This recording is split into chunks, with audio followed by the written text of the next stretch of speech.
Every galaxy near us is fleeing outward, redshifted, dimming steadily into the dark. Andromeda is not. Andromeda is coming straight at you, and it has been for far longer than recorded human history. Astronomers confirmed the coming collision back in 2012, and most people who've actually heard of Andromeda still have no real idea what that collision does to the word reach. The distance separating us tonight is 2.5 million light-years, a gap so dark it looks completely empty. Andromeda is closing that gap at 250,000 miles an hour, faster than any rocket humanity has ever built. And at that speed, in that direction, arrival is still 4 billion years away. Tonight, we'll cross 3 separate thresholds, the exact speed a ship would need to outrun a galaxy already falling toward us, the exact point where the rest of the universe has already slipped beyond anyone's reach forever, and the strangest threshold of all, the exact moment when the Andromeda you're racing toward stops being a place you could ever arrive at. By the very end of tonight, you'll understand exactly why impossible was never really about distance at all. If this is the kind of night you return to, subscribe. It helps this quiet universe keep growing. Let's begin. Point a telescope at Andromeda on any clear night, and the light landing on the glass left that galaxy before humans learned to speak, back when the sky itself looked different from every place on Earth. Split that light into a spectrum, the way starlight always gets split to read what it's made of, and something in it refuses to behave. It isn't stretched toward red, the way the light from almost every other galaxy in the visible universe is stretched. It's compressed toward blue. Blue means one thing in this business: approaching. You could look at 100 other galaxies tonight, and every one of them would carry the same message. Farther away next year than this year.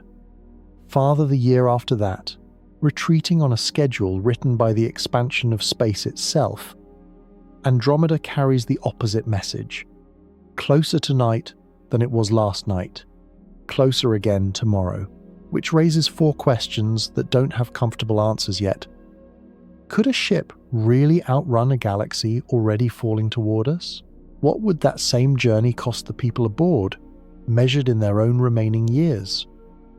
Is there a hard boundary the universe itself enforces, one no amount of propulsion or funding could ever cross? And if Andromeda is the one galaxy exempt from the universe's slow disappearing act, does that exemption expire? Hold that last one. It matters more than it sounds like it should. Here's what the blueshift alone doesn't tell you. Impossible was never going to be a matter of distance. 2.5 million light-years sounds like a wall. It behaves more like a slope. One an object could actually descend, given the right speed and enough time. Fold that distance down to something a body can hold.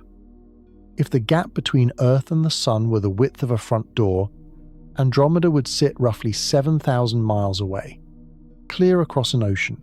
Every star visible by eye, every smudge your ancestors mistook for drifting cloud, sits closer than that door to ocean gap. And still, something out there is closing it. Now, while this plays, that's the far edge of home, and it's moving. Not a metaphor. A measured, dated, mathematically confirmed approach. Already underway, already timed. But moving toward us, and within reach, are not the same claim. And they never were. Because arriving somewhere and arriving in time turn out to be 2 separate bets. And only one of them is guaranteed by a galaxy falling in your direction. Back then, the very idea of another galaxy barely existed. Most astronomers assumed spiral smudges like Andromeda were nothing more exotic than gas and dust drifting somewhere inside our own Milky Way, a nearby cloud-catching starlight. Measuring its motion at all required a patience almost nobody today would tolerate. Nights of starlight gathered one faint trace at a time, stretched across hours, just to tease a single number out of the dark. Scientists confirmed that full decades before anyone knew what a galaxy even was, before the word existed, before anyone had proof the Milky Way wasn't the entire universe. What they found buried in that old, patient measurement is stranger than the collision itself. In 1912, at an observatory on a hill in Flagstaff, Arizona, a young astronomer named Vesto Slipher pointed a telescope at Andromeda and did something that today sounds almost unbearable. He waited. Not minutes, nights. The spectrograph attached to his telescope needed every scrap of light it could gather, so the exposure ran for hours at a stretch, across several nights, strung together just to build one usable image of the faint band of colours hidden in that smudge of light. You already know a smaller version of that wait. The pause before an old photograph finishes developing in the tray, stretched out until it feels wrong. Slipher's version of that pause lasted years before it meant anything to anyone but him. Nobody alive at the time knew, yet, what Andromeda actually was. The debate that would decide it hadn't even happened.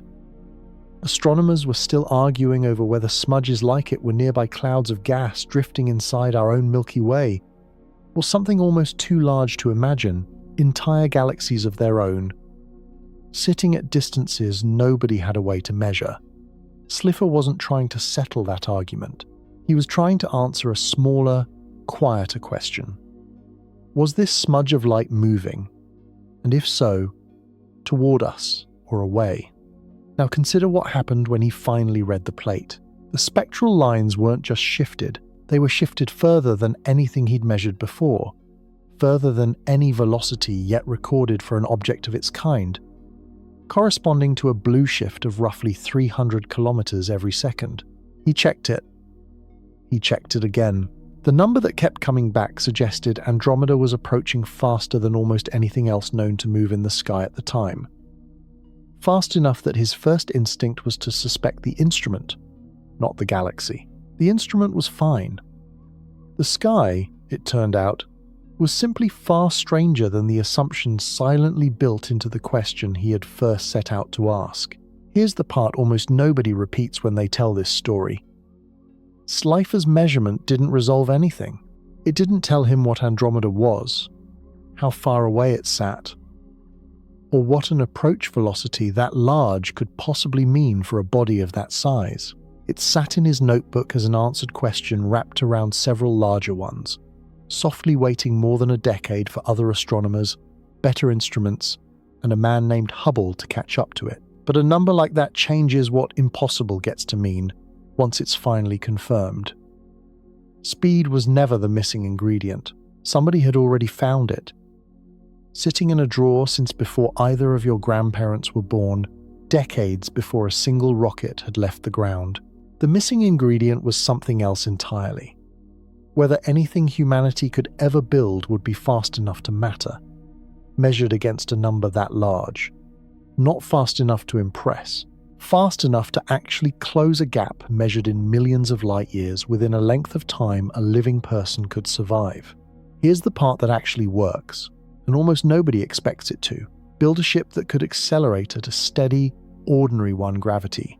The same pull holding your coffee cup flat on a table right now, and never stop accelerating until the halfway point. Flip around, spend the second half slowing down at that same steady one gravity, so you arrive gently instead of arriving as wreckage.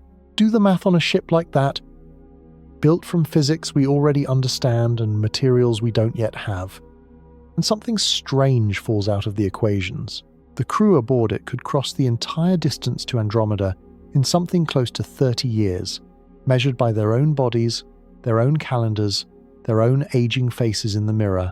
The 300 kilometers a second that Slipher measured in 1912, the number that once seemed too large to trust, barely matters to this calculation at all. A ship moving at a meaningful fraction of the speed of light closes distance so much faster than Andromeda's own drift that the galaxy's approach becomes background noise. What decides the trip isn't how fast the destination is falling toward you. It's how fast the ship can climb. 30 years. Less time than it takes to raise a child into their 30s. Less than a full career. Less time, in fact, than most of the equipment on a ship like that would be expected to last without failing even once. Not because the distance shrank, because time itself stopped behaving the same way for a body moving that close to the speed of light. The ship's crew would feel none of it as strange. Ordinary breakfasts, ordinary boredom, a normal cup of coffee sitting flat on a normal table, while outside the hull, the universe outside was logging a very different number. Now factor in the part no recruitment poster for this mission would ever put in bold letters.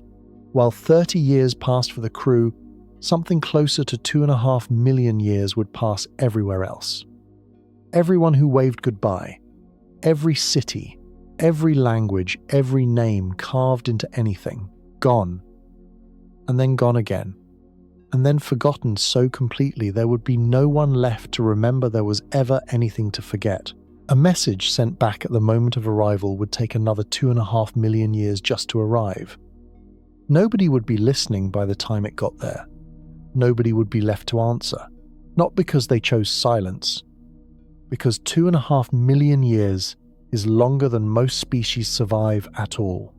So the ship works, the physics holds.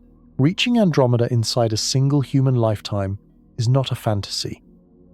It is a real answer to a real question, sitting in equations physicists have trusted for over a century. But reachable was only ever the first half of the problem. And the second half doesn't have an answer yet. Not the kind that fits in 30 years. And not the kind anyone has been willing to actually build. Voyager 1 is the fastest object humanity has ever launched beyond the pull of the sun, moving at roughly 38,000 miles an hour, a speed that once impressed everyone who watched it leave the launch pad. Hold that number against something closer to home. At that pace, you could circle the entire Earth in under an hour, faster than any commercial jet, faster than sound many times over. It felt, in 1977, like the outer edge of what a human machine could do. Point that same machine at Andromeda instead of the edge of the solar system, and let it fly in a straight line forever. The math that comes back is unforgiving. It would take something close to 44 billion years to arrive. 44 billion years. Say that number slowly, out loud, and it still refuses to feel real. The way certain numbers simply stop meaning anything past a certain size. Every extra digit added to that count stretches it further past anything a single human life or 100 human lives laid patiently end to end could ever meaningfully span. The universe itself is not that old. Multiply its entire present age by more than 3, and the number still isn't caught up to. Every star that will ever form in the Milky Way will have already finished forming and burned back out to darkness before that spacecraft crosses the gap between two neighboring galaxies. The sun will have swollen, dimmed, and gone cold. Earth, in whatever form still exists, would no longer be recognizable as the planet that launched the thing. This is the actual baseline, not a worst-case scenario invented for drama, but the honest answer to what send a ship means, using the only interstellar hardware our species has ever actually built and flown. Every probe, satellite, and crewed capsule humanity has launched since 1957 belongs to the same slow family of machines, however impressive each one looked at the moment of liftoff. Chemical rockets, ion thrusters, gravity assists borrowed from planets on the way out of the solar system.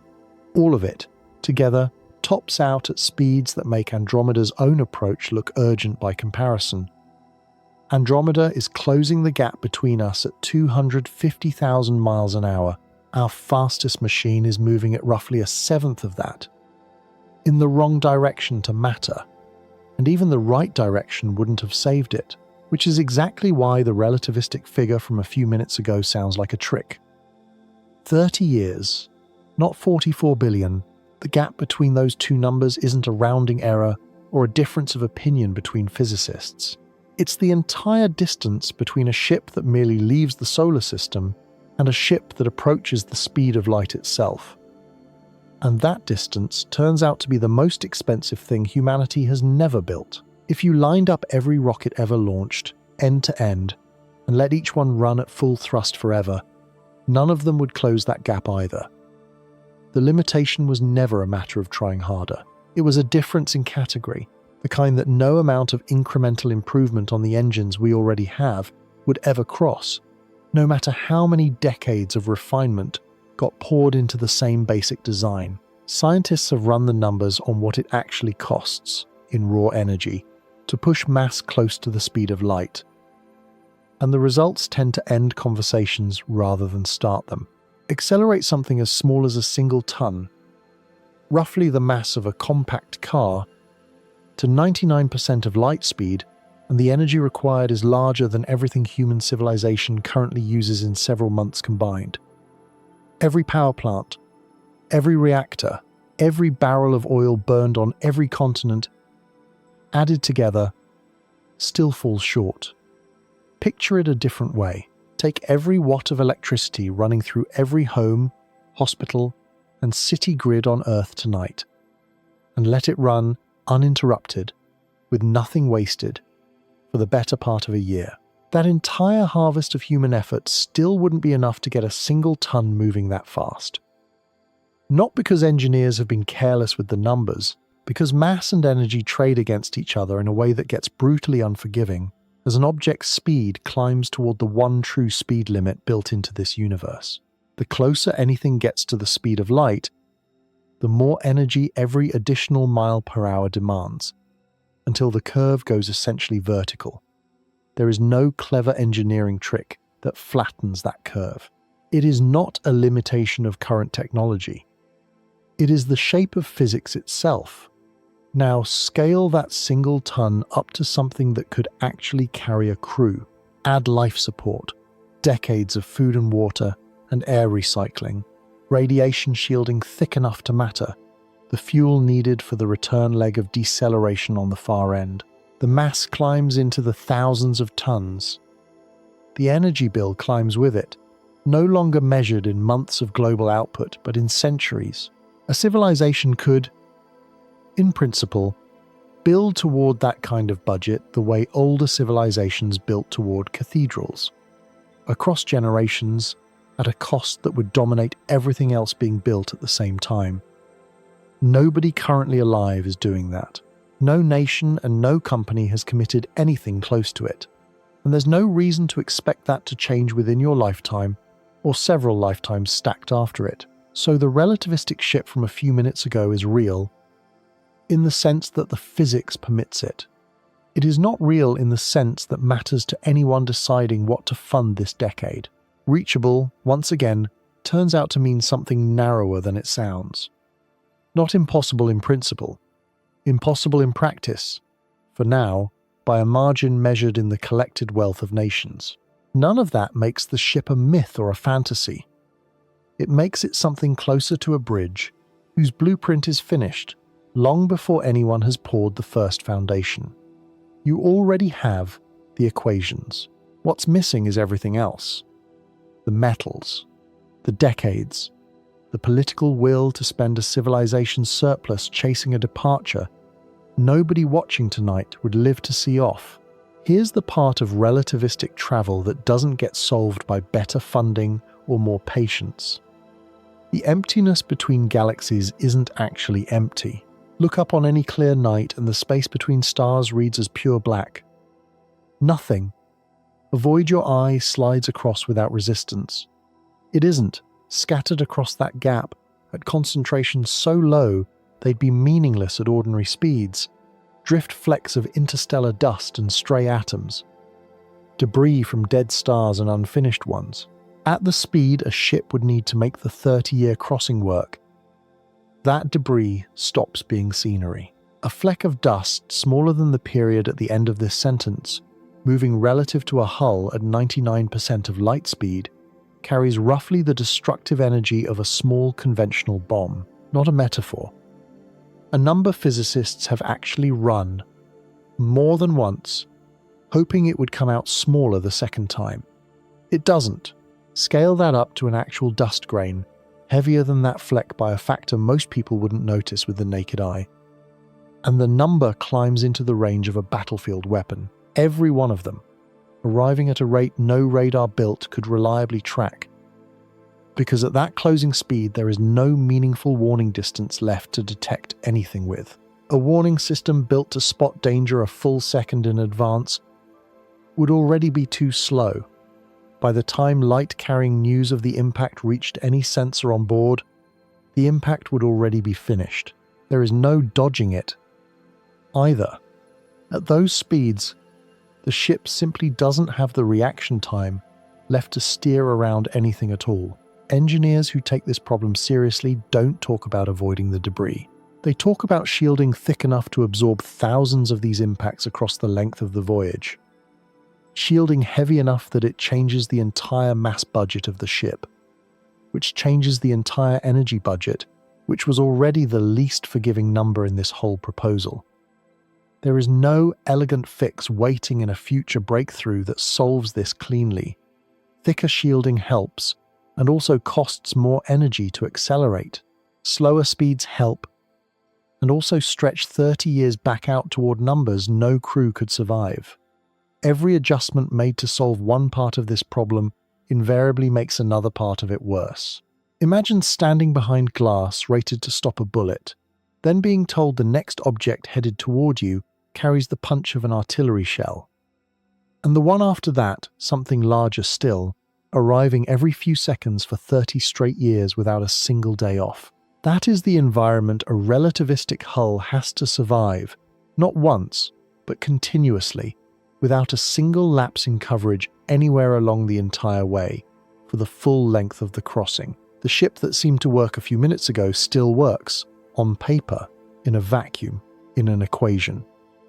Out in the actual space between here and Andromeda, on paper, is exactly where it currently has to stay. If building a ship costs this much, in energy, in shielding, in decades no company has agreed to fund, an obvious workaround exists. Andromeda is already coming toward us. Do nothing at all. And in roughly 4 billion years, it arrives regardless, carrying several 100 billion stars into the same neighborhood as our own. No propulsion required. No fuel budget larger than a continent's economy. No 30-year sentence spent inside a hull, cut off from everyone who stayed behind. Just patience, on a scale nobody alive has ever had to practice, and a front row seat. If you happen to still be standing here when the front row fills up, there's something almost funny about it. If you sit with the idea for a moment, every problem raised so far, the impossible fuel bill, the deadly grains of dust, the decades spent severed from everyone left behind, evaporates the instant nobody tries to be the one who travels. Nobody beats a galaxy to the finish line by racing it. The trick is doing absolutely nothing and letting the finish line arrive on its own. But 4 billion years is not a neutral span of waiting room time. It is longer than complex life has existed on Earth, by a factor of several, longer than the time separating right now from the very first single cell that ever divided in the oceans of this planet. And the sun, the very engine keeping anyone around to wait at all, isn't a fixed, reliable background detail on that timescale. It is slowly brightening, year over year, in a way too gradual to notice across a single life, but impossible to ignore across a billion of them.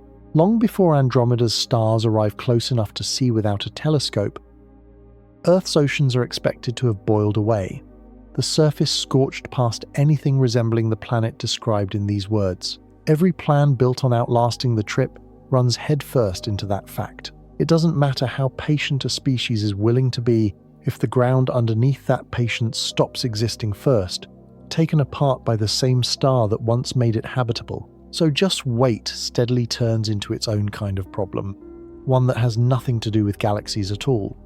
The obstacle was never really going to be whether Andromeda showed up on schedule. It was whether there would still be an Earth, or anyone standing on it, to notice that it had. Nobody currently has a complete, satisfying answer for what happens to a species or a planet across that kind of enormous gap. Some scientists picture a distant future where whatever descends from humanity has long since left Earth behind for somewhere younger. Others picture nothing at all continuing that far. No observers left, Nobody around to care whether the collision arrived on schedule or not. Neither answer fits neatly into what's been covered so far. That part stays open, uncomfortably. And for tonight, that's where it will stay. Here's where the last several minutes actually leave us. Stated plainly, a ship built around a steady one gravity of acceleration could cross to Andromeda within a single human lifetime. Waiting, doing nothing at all, gets there too, on a timeline the galaxy has already committed to regardless of anyone's opinion on the matter. Both routes work. Neither one is a fantasy, which makes Andromeda, of every distant object visible in this sky, the easy case. Almost nothing else out there gets to make that claim, and the reason has nothing to do with speed, funding, or patience. It has to do with a boundary built into the fabric of space itself. One that doesn't care how good a ship is, how much of a civilization's wealth gets spent, or how many billions of years anyone is willing to wait it out. Cross that boundary, and no ship, no patience, no cleverness gets a traveler to the other side. Not eventually, not ever. Most of the universe visible through a telescope tonight already sits past it, or is drifting steadily past it while this very episode plays in the background. That boundary doesn't come from anything sitting in this galaxy or the next one over. It comes from space itself, stretching everywhere, all the time, faster in every direction the farther out anyone looks. Andromeda escapes it only because gravity, at this particular short range, still wins the argument against that stretching. Almost nothing else nearby gets that exemption. Every other galaxy scientist can currently name, aim, a telescope at, or plot on a map is losing that argument a little more with every year that passes, whether anyone on Earth is watching or not. Consider what that actually means for the rest of tonight's sky. Every point of light you can see is old news by definition. The light took time to arrive, but old news and gone are not the same category of fact. And most of that sky is silently sliding from one into the other. A little further every single night, whether or not anyone down here bothers to look up and notice the difference. So set aside the ship, set aside the 30 years, the energy bills, the dust grains moving like ordnance through the dark. None of that turns out to be the hard part of tonight's question. The hard part is something most people watching this sky have never once considered. How much of what you can see up there has already, quietly, become permanent scenery, not receding, not approaching, simply gone, in every sense that matters, while still hanging there in plain sight, lit by light that left before the question of reaching it ever made sense to ask. That is the boundary worth understanding properly, before anything else in this episode can make sense. Not Andromeda's boundary, everyone else's, and it starts with a question most people watching this sky have never once thought to ask. What does the word away actually mean once distance stops being the only thing doing the measuring? Slifer's number sat in a drawer for over a decade, because one measurement, however strange, doesn't make a rule. Rules need repetition. They need someone patient enough to point the same instrument at dozens of different smudges of light and ask the same question of each one in turn. That patience belonged mostly to a man named Milton Humason, a former mule driver who had once hauled construction equipment up the mountain to help build the very observatory he would later work inside. He had no formal training in astronomy at all, no degree, no credentials any hiring committee would normally look for. He worked his way up from janitor to night assistant to one of the most careful observers of his era, spending nights exposing photographic plates so faint they sometimes took a full week to develop properly, adjusting the telescope by hand through the cold, guided by nothing but a faint smudge in an eyepiece, and an enormous amount of patience. Edwin Hubble paired those exposures with distances measured a different way, using a class of pulsing stars whose brightness reveals how far away they truly sit, stars whose regular, clock-like flickering had only recently been decoded by another astronomer, Henrietta Leavitt, working through thousands of photographic plates of her own, galaxy by galaxy. The two men built a pattern nobody had been able to see clearly before, at a moment when most working astronomers still weren't sure Andromeda was even a separate galaxy at all. The pattern was almost insultingly simple, once it was finally laid out clearly on paper. The farther away a galaxy sat, the faster its light was stretched toward red, not occasionally, not for some galaxies and not others. Consistently, predictably, reliably, as though distance itself were simply setting the terms of the whole arrangement. A Belgian priest and physicist named Georges Lemaitre had actually derived that same relationship 2 years earlier, from theory alone, well before Hubble and Humasson's observations confirmed it. His paper, published in a journal few astronomers outside Belgium read, sat almost as unnoticed as Slipher's draw, until observation caught up with what the mathematics had already been trying to say. You will not find his name on the law that eventually got taught in your classroom, not for decades, though the international body in charge of naming such things finally added it in 2018, nearly a century after he first worked out the mathematics on paper. By 1929, after years of painstaking, unglamorous plate-taking, the pattern had a name and a slope, and it applied to nearly everything overhead. Almost every galaxy checked against it obeyed the same rule. Farther meant faster, faster meant redder, redder meant retreating. It became the rule Andromeda would spend the next century being the one visible exception to. But a rule that's strong raises an uncomfortable question the moment you sit with it for more than a few seconds. If distance and speed are locked together that tightly, what happens far enough out? Is there a point where the relationship simply keeps climbing, unbothered by any speed limit anyone has ever measured closer to home? Yes, far enough out, the number climbs past the speed of light itself, and nothing about that breaks physics, because the thing doing the moving was never a galaxy racing through space in the way a ship does. It was space. Picture a loaf of raisin bread rising in an oven, the kind you might actually have pulled apart with your own hands at some point. No raisin moves through the dough under its own effort. The dough itself expands, carrying every raisin away from every other raisin at once, and the raisins sitting farthest apart end up separating fastest simply because there's more rising dough stretched between them. Nobody's speed limit gets broken. The oven doesn't care how far apart the raisins started, and neither raisin has to do anything at all to end up farther from the other. Space behaves the same way, at a scale no kitchen could ever hold. Galaxies aren't fired through the universe like bullets. They mostly sit still, locally, while the space between them softly stretches, and light travelling across that space stretches along with it, arriving redder than it left. The farther the light has to cross, the more stretching it picks up along the way, and the redder it arrives. A photon that began its trip violet can arrive looking red, not because it slowed or changed, but because the space it crossed changed shape underneath it the entire way here, stretched thinner with every passing year of the crossing.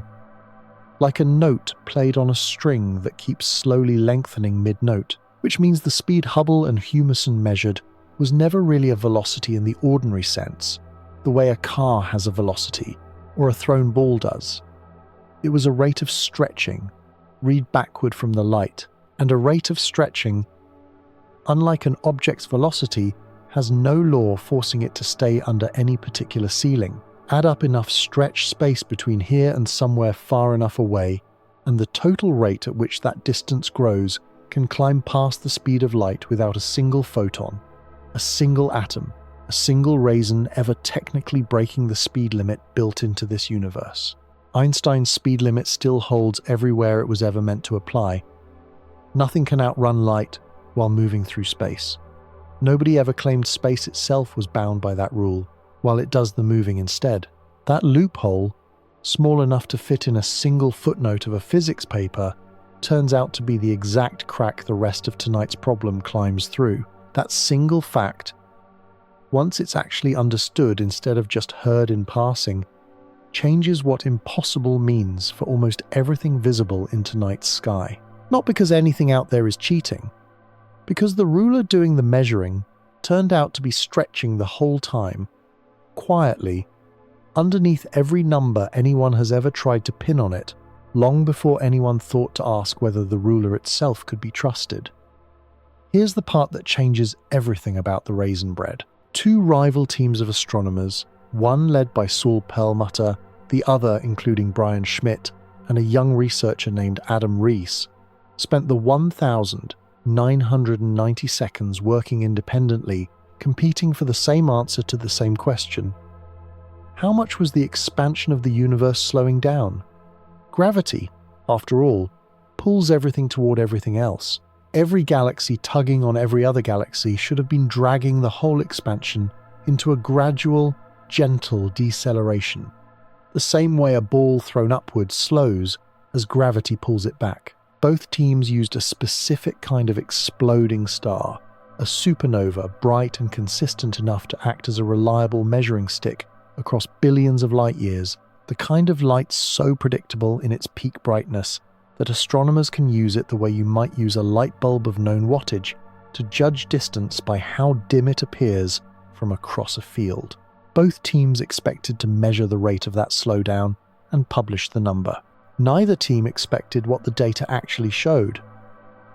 The distant supernovae were dimmer than they should have been, not by a small margin explainable as error, but dimmer in a way that only made sense if the expansion of the universe wasn't slowing down at all. It was speeding up, and by an amount neither team was prepared to defend in front of their own colleagues at first. Scientists confirmed this independently in 1998, in two separate papers published within months of each other by teams that had spent years as bitter rivals. Each half expecting the other to be wrong, each secretly hoping their own numbers would be the ones that held up under scrutiny. It earned a Nobel Prize in 2011, split three ways between Perlmutter, Schmidt, and Rees, and it is still, to most people who've never heard the full story, one of the strangest reversals in the history of physics. Careers had been built on the assumption of a slowing universe. Entire research programs had been designed around measuring exactly how much that slowdown amounted to. The data simply refused to cooperate with any of it. Not a gradual coast towards stillness, an accelerator steadily pressed down further every year, pushing every sufficiently distant galaxy away faster than the year before. Nobody fully agrees on what's doing the pressing.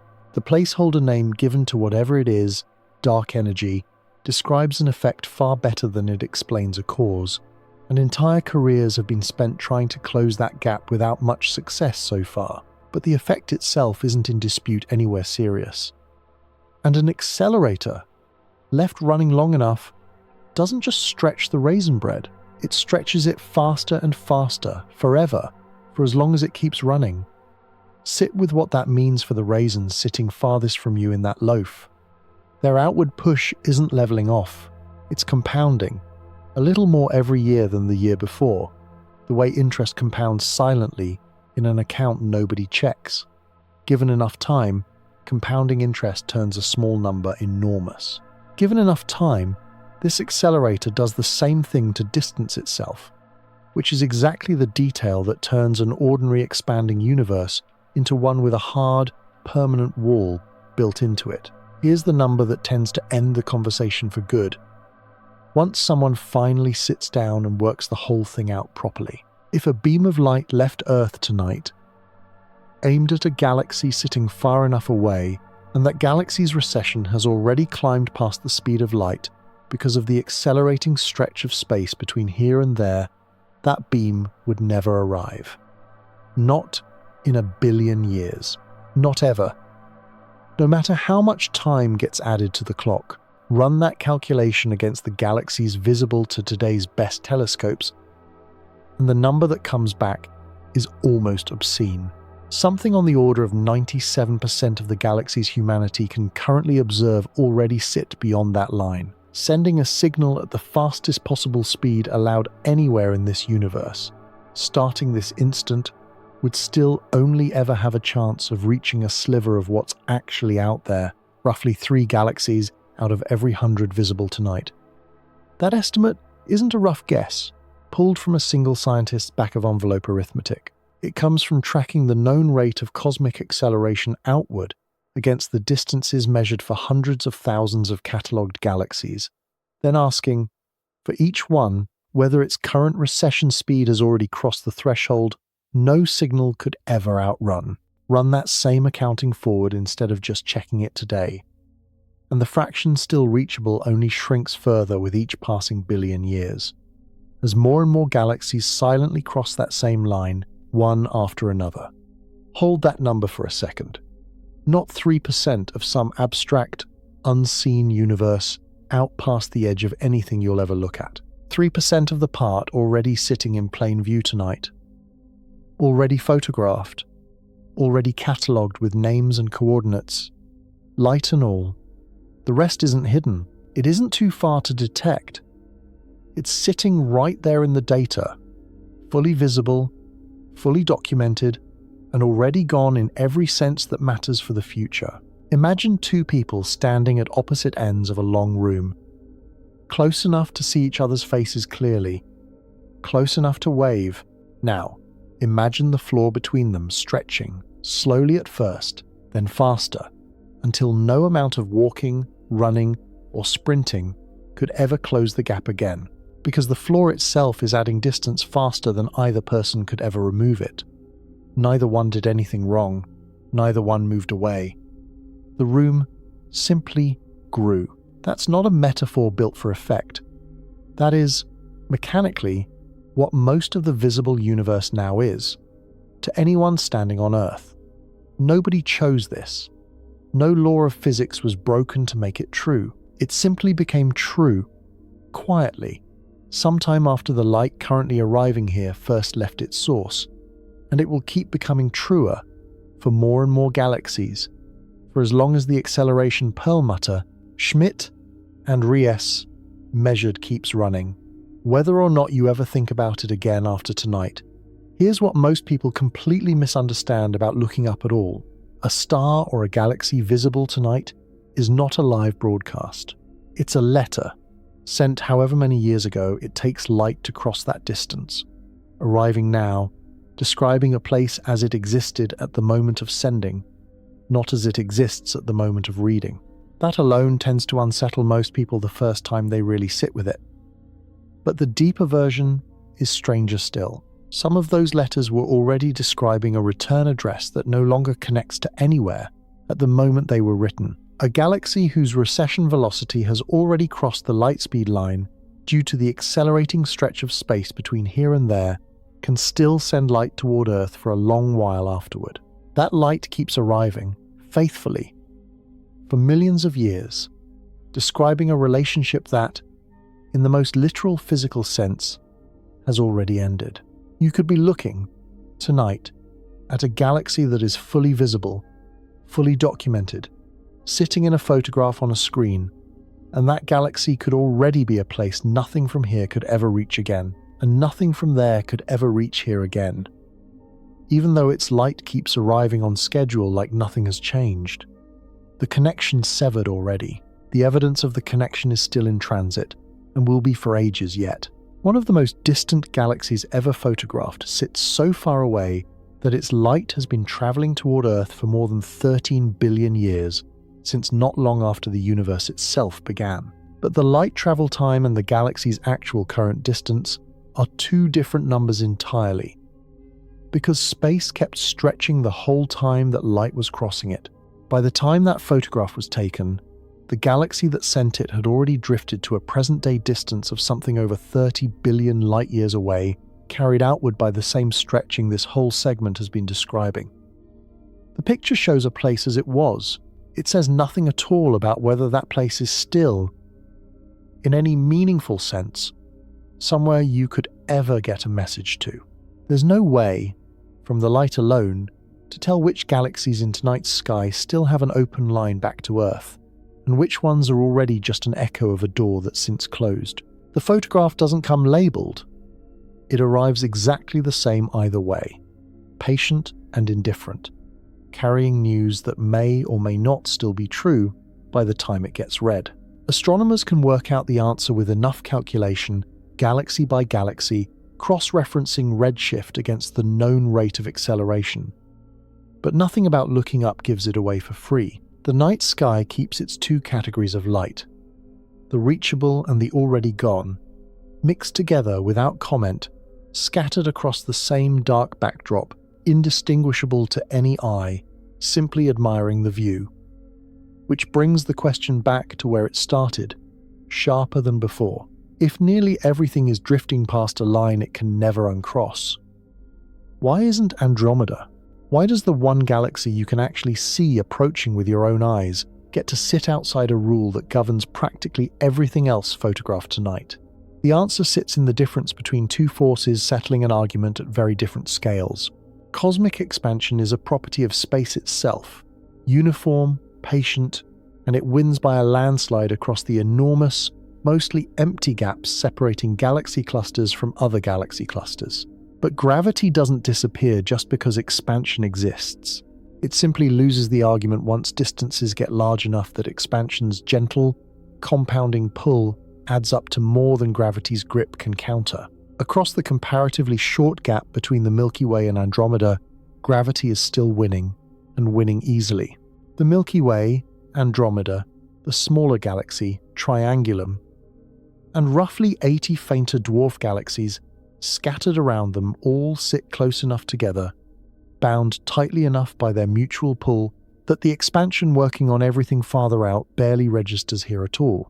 Astronomers call this whole gathering the local group, and it behaves less like a loose cloud of passing neighbors and more like a single, slow-moving structure held together by its own accumulated weight, the way a family holds its shape at a crowded gathering, even as total strangers drift apart all around them in that same room. Picture the difference in scale for a moment. Side by side, the local group spans only a few million light-years, edge to edge. The observable universe spans tens of billions of them. Gravity's grip has plenty of room to dominate at the first scale and none at all at the second, and Andromeda happens to sit entirely within the range where the short-distance force still calls the shots. That's the entire reason Andromeda gets to break Hubble and Lemaitre's rule, while nearly everything else in the visible sky obeys it without exception. Not a special exemption granted by the universe. A straightforward contest between two forces, decided by distance, that gravity happens to be winning at this particular range. For now is doing more work in that sentence than it first appears to. Every promise made about Andromeda so far, the collision, the merger, the 30-year crossing, has silently depended on that phrase holding steady for billions of years to come. Nobody has actually checked whether it does, and the checking turns out to matter more than anything covered up to this point in tonight's story. Because gravity winning the argument today is not the same claim as gravity winning it forever. Dark energy, whatever it actually is, was measured as an accelerating force, not a fixed one. And an accelerating force, left running across a long enough stretch of cosmic time, has a way of eventually reaching into places that once felt perfectly safe from it. For decades, even after Slipher's blueshift, and even after Hubble's rule, astronomers could only measure Andromeda's motion in one direction, straight along the line of sight, toward us or away. Sideways motion, the drift that would reveal whether the two galaxies were aimed at a direct collision or would simply swing past each other at a distance, was too small to detect with the instruments of the time. For most of the 20th century, the honest answer to, will they actually collide, was a shrug. The approach velocity was well established. The angle was not, and angle turns out to matter enormously when the object involved is hundreds of thousands of light-years wide. The Hubble Space Telescope finally closed that gap. Researchers tracked Andromeda's position against a fixed backdrop of much more distant galaxies across several years, measuring a sideways drift so slight it amounted to a fraction of a pixel on the telescope's own detector. Try to picture that scale of precision in terms your own hands could manage. It's closer to measuring the drift of a coin glued to a wall from a mile away than anything resembling ordinary astronomy. That fraction of a pixel was enough. In 2012, the sideways component of Andromeda's motion came back close enough to zero to answer the question that had been open for a century. This is not a close pass. It is a direct hit, aimed almost exactly at us. A near miss and a direct, head-on hit are not small, incremental variations on the same underlying outcome, however similar they might sound in a single passing sentence. A galaxy that merely grazed past the Milky Way at a safe distance would have left the Sun's neighborhood largely undisturbed, still recognizably itself for billions of years afterward. A direct hit rewrites everything downstream of it. The 2012 measurement is the reason this entire episode gets to exist in the tense it's written in, describing a collision as a scheduled, confirmed event rather than one of several possible futures still up for debate. Hold that number against how remarkably small it actually was. The measurement that settled a multi-billion-year collision came down to tracking a smear of light, shifting by less than the width of a single pixel, patiently, across years of exposures. Nothing about that felt especially dramatic in the moment it was announced. It rarely does. At the exact instant, a small, quiet number closes a very large and very old question. This is also the fact sitting behind the confirmed date mentioned back at the start of tonight's episode, not a prediction based on assumption. A measurement, aimed, checked, and rechecked, of a galaxy's sideways drift against the fixed furniture of the more distant universe, patient enough that you could have lived an entire adult life waiting for the answer and still barely seen it finished. Everything that follows from here, the shape of the collision, the timeline, the fate of anything caught inside it, builds on that one patient, unglamorous measurement. Say the word collision out loud, and the picture that immediately forms in most people's minds is probably the wrong one entirely. Two crowded structures slamming together violently, stars smashing into stars by the billion, an entire sky lit up with visible impacts. Scientists who carefully model this specific kind of galactic event describe something almost completely opposite. Stars are separated from each other by distances so vast that even a galaxy packed with several 100 billion of them is still, by volume, almost entirely empty space. More emptiness than substance by a margin that's hard to put into words that do it justice. Shrink the sun down to the size of a marble, and on that same scale the nearest other star would sit roughly 1,000 miles away, with nothing at all in between. No other marble anywhere along that entire stretch. Run the numbers on two entire galaxies interpenetrating at that density, and the odds of any two individual stars actually striking each other come out close enough to zero that researchers who study this kind of merger treat direct stellar collisions as a rounding error.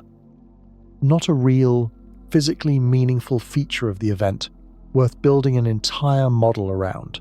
Think of it instead as two vast swarms of gnats, each one loose and sprawling, passing directly through one another inside a stadium large enough to easily hold them both with plenty of room to spare. From a distance, it looks like an impact. Up close, at the scale of any single gnat, nothing touches anything at all. The two swarms simply occupy the same space for a while, drift through, and emerge tangled with each other's paths, rather than each other's bodies, each individual member of the swarm arriving at the other side completely intact. What actually happens instead is a slow rearrangement of orbits. Every star in both galaxies feels the combined gravity of everything else shifting around it, tugged into new paths, flung outward into looping streams or pulled inward toward the center without ever needing to physically touch anything at all to have its entire future permanently changed. If you were somehow standing on a planet inside one of these two galaxies during the actual event, astronomers who've modeled it in exhaustive detail suggest you might not notice anything violent happening at all, at least not on any timescale a single human lifetime could ever hope to register properly. The sky would slowly reorganize itself, unfamiliar stars drifting into view over centuries, familiar ones drifting out, an experience closer to watching a season change with agonizing slowness than watching a car crash unfold. So the word collision, borrowed from a much smaller, much more violent kind of event, ends up being almost the opposite of an accurate description here. Not an impact, a negotiation played out star by star, gravity by gravity, across hundreds of millions of years, in which the only thing guaranteed to survive, completely unbothered, untouched, and unchanged, is empty space itself. Andromeda's familiar shape, the bright, dense core, the sweeping spiral arms visible in every photograph you've ever seen of it, is not a permanent feature of the galaxy at all. It's a temporary arrangement, held in place by orbital patterns that have had billions of quiet, undisturbed years to settle into that elegant pinwheel. The first close pass with the Milky Way breaks that arrangement immediately and permanently. Galaxies that have already crashed through each other at least once before, captured in real photographs taken by today's most powerful telescopes, show plainly what this actually looks like, and it is not subtle in the slightest. Long, luminous streamers of stars get pulled out from each galaxy's disk like taffy, stretching for hundreds of thousands of light years, twisting into shapes no undisturbed spiral galaxy ever naturally forms on its own. The antennae galaxies, roughly 60 million light-years away from Earth, are doing exactly this right now, mid-collision.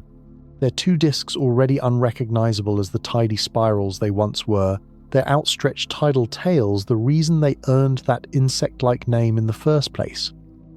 That photograph is not a simulation of Andromeda's future. It is a preview of it, taken of someone else's collision, already well underway, light that left that scene of ongoing wreckage millions of years before it ever reached a telescope on Earth.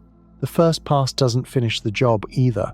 Milky Way and Andromeda will swing past each other, slingshot outward on stretched, looping orbits, and fall back together for a second pass, then a third, each one closer and messier than the last, bleeding orbital energy into those long tidal streamers until there's no longer enough momentum left for either galaxy to escape the other's pull. Simulations of the full sequence stretch this repeated falling together over hundreds of millions of years. A slow-motion, gravitational dance with no graceful, tidy way for either partner to stop once it's properly begun. Each individual pass would still be an extraordinary, almost impossible sight to witness, if there happened to be anyone positioned safely enough to actually watch the whole sequence unfold from a comfortable, uninvolved distance across many overlapping human lifetimes. Entire streams of stars, hundreds of thousands of light-years long, would arc slowly across an alien sky, brightening and dimming over millions of years, the way a single cloud might drift and change shape over an afternoon, just stretched across a span of time no single witness, however patient, could ever hope to watch start to finish in one sitting. By the time that process is properly underway, whatever a traveler set out toward, whatever Andromeda meant on the day they left home, is no longer the thing waiting at the other end. The spiral arms are gone. The tidy, photogenic pinwheel every stargazing app still shows you tonight is gone. What's left, partway through, is closer to 2 handfuls of wet sand, thrown together and slowly, patiently, without any hurry at all, being kneaded into something neither handful resembled on its own. Run the whole process forward, past the first pass, past the second and third, and somewhere on the order of 5 to 7 billion years from now, measured from tonight, the repeated swings finally stop. Both galaxies settle into a single structure, its stars no longer organized into the ordered, rotating disk that gave Andromeda and the Milky Way their spiral shape in the first place. What forms instead is called, in the plainest scientific language available, an elliptical galaxy, a smooth, roughly egg-shaped haze of stars with no spiral arms, no organized disk, no single obvious direction of rotation at all. Just billions of stars on individually looping, disordered orbits around a shared center. Ellipticals are extremely common throughout the observable universe, usually understood as exactly this kind of aftermath. The settled residue of one or more earlier mergers, their violent formative history smoothed over completely by however many billions of years have passed, since the last two structures collapsed into one another. You can already see fully formed, finished examples of exactly this outcome elsewhere in tonight's sky. Sitting at the centers of large galaxy clusters, slowly completed versions of what Andromeda and the Milky Way are only now, tonight, beginning to become. They tend to be larger than either galaxy involved in this story, brighter in raw total light, and almost eerily featureless compared to the intricate spiral structure a telescope can pick out in Andromeda as it exists tonight. Whatever character a spiral galaxy has, whatever sense of directional motion and structure makes it recognizable at a glance, an elliptical trades that away for something closer to a single, smoothed-over blur. Astronomers already have a casual, informal nickname ready for this future structure, stitched together loosely from the names of the two galaxies that will eventually form it. Whether the beings who eventually get to use that name, or any name at all, still exist to do the naming is a separate question entirely, one nobody currently has an answer to, and one this episode has already circled twice without landing on anything solid. What matters more, for tonight's purposes, is simpler and colder. The thing a traveller could have called Andromeda, photographed it, aimed a ship at it, will not exist under that name, or in that shape, by the time any of this finishes playing out. Reaching the coordinates isn't in question anymore.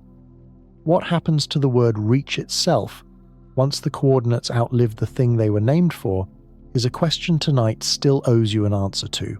Every fact gathered so far about that 30-year relativistic crossing, every calculation about outrunning a galaxy already falling toward us, assumed a fixed target sitting patiently at the far end, waiting to be arrived at exactly as it looked in whatever photograph first inspired the trip. Nothing about the merger honors that assumption. The target itself, it turns out, is one of the things being steadily rearranged the entire time anyone spends traveling toward it. With two entire galaxies rearranging themselves around each other, an obvious worry follows for anyone picturing home rather than an abstract diagram on a whiteboard.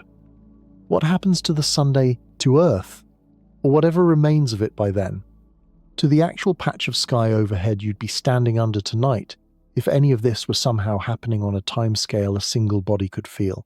The honest answer, run by researchers who've modelled this particular collision in exhaustive, painstaking detail, is more reassuring than most people expect it to be. Individual stars almost never physically collide, as already covered a few minutes ago, and the Sun is simply one ordinary star among hundreds of billions caught up in the exact same slow rearrangement, no more singled out for destruction than any of its countless neighbours.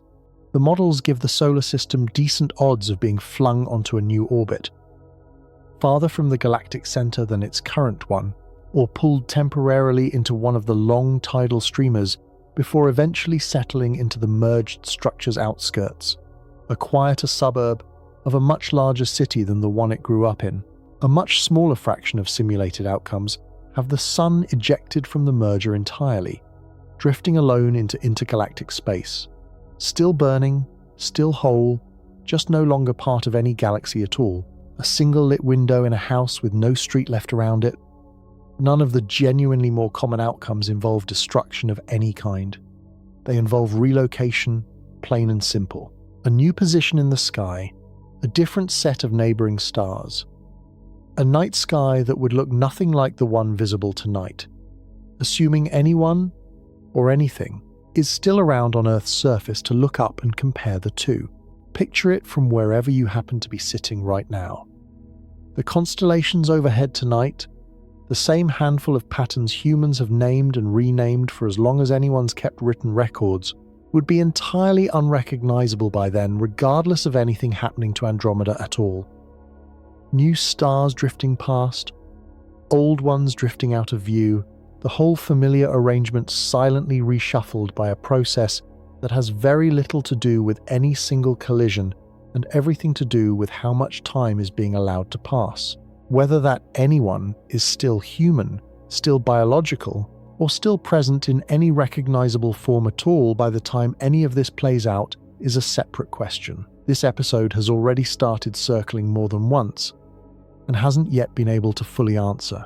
The sun itself won't be the same star anymore, either. Having spent that same stretch of billions of years slowly swelling and brightening toward the end of its own working life, quite apart from anything happening to the galaxy folded in around it. Two separate clocks, running at the same time, on completely different mechanisms, both gently working against the idea that anything about home stays fixed long enough to be waited for patiently. A galaxy can survive its own merger intact, and still not be the same place it once was, in every sense that actually matters to whoever might be living inside it. Go back to the question this whole episode keeps circling toward. A little closer, each time, Andromeda breaks the rule that governs almost everything else in the visible universe. And it does so for one clean, well-understood reason. Gravity, at this particular short range, currently beats the accelerating stretch of space, trying to pull everything apart. Nothing about the last several minutes has changed that reason. What it has changed is what Andromeda is actually a name for, by the time anyone or anything could plausibly arrive there. Not a spiral galaxy hanging quietly in the dark, patiently waiting to be reached fully intact, exactly as photographed tonight. A structure already mid-collapse by any realistic arrival date, its arms unwound into streamers, its identity dissolving into a shared, still unnamed elliptical remnant, on a timeline that overlaps almost exactly with any realistic journey a traveller could actually undertake toward it.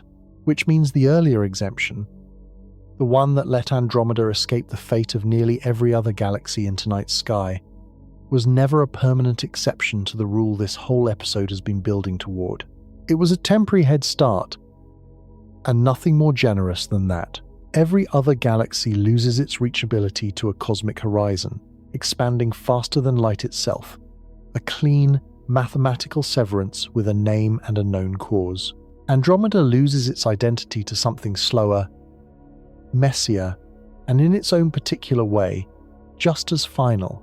A collision so patient it takes billions of years to finish erasing the very thing a traveller would have originally set out to find. Two different mechanisms entirely.